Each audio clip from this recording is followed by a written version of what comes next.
How's it going today, YouTube, and welcome back to Shaner's Mechanic Life. Today's video, I'm going to bring you 4 tips to help you diagnose electrical problems on your car and truck right the first time. Here we go. So the first thing you want to do, you want to make sure your test leads are in good condition. Look at both parts of the plugs. Make sure you don't see any damage. Look at the casing for any obvious breaks or damage. And what you want to do is check your cables where they go in. You want to make sure they're firm, and when you tug on them, you don't see the cable stretch at all. Like this one. When I pull it, see how that stretches? That wiring's actually broken in there. I'm going to demonstrate on this battery what that can do to your readings. So first I got the good cables. Set our voltmeter to voltage.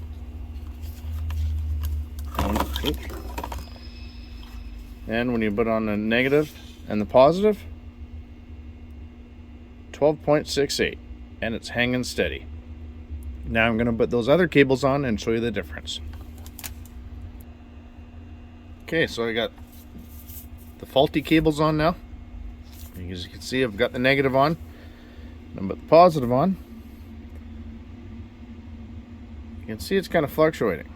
12.6, 12.3, and then watch it when I pull this cable. See, 12.6, pull the cable just gently, we're down to nothing. Even you wiggle it, it's all over the place. Now if you're testing electrical and you're just moving your cables that little bit and your meter's fluctuating like that, you're not going to get the right information. You're definitely not going to make the right diagnosis. So make sure your cables are in good shape. Tip number 2 also pertains to your voltmeter or whatever test equipment you're using. Take a look on the back or wherever the battery goes in. It'll say what kind of battery. This takes a 9 volt. Before you start testing, always make sure you got a fresh backup battery on hand, because you never know when the battery's going to go dead. You're going to get some weird readings, or the meter's just plain going to shut off and you're going to have to start all over again. And tip number 3, you always want to make sure whatever system you're testing that your battery is fully charged. So if you have a 12 volt system, put your voltmeter on. A fully charged battery is about 12.6 volts. This battery is fully charged, and you know it's going to be powering up whatever you need to properly. And while you're doing that, also start it up, and you want to make sure your alternator is putting out the proper voltage. And with the engine running, your voltage should be 13.5 volts, 14.5 volts, somewhere in that neighborhood. If you have higher voltage like 16 or 18 volts, you're going to have other issues, and you won't be able to trust your diagnosis either. And lastly, tip number 4, you want to make sure all your connections, whether it be the battery or push-in connectors or anything like that, are all clean, dry, and tight.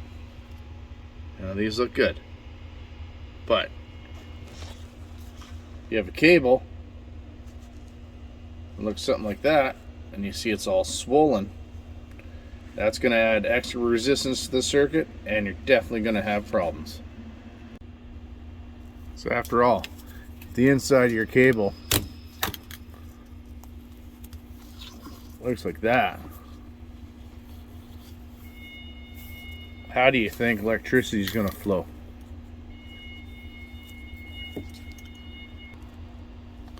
You can clean up the ends all you want, but if the inside of the cable looks like that, you're going to have problems. So if you see any swelling or bulges on your wiring, that's a very keen sign that you've got corrosion on the inside of the wire. Well, I hope you found this video helpful, entertaining, and informative. And by following these 4 tips, the chances of you making the proper electrical diagnosis have just gone up.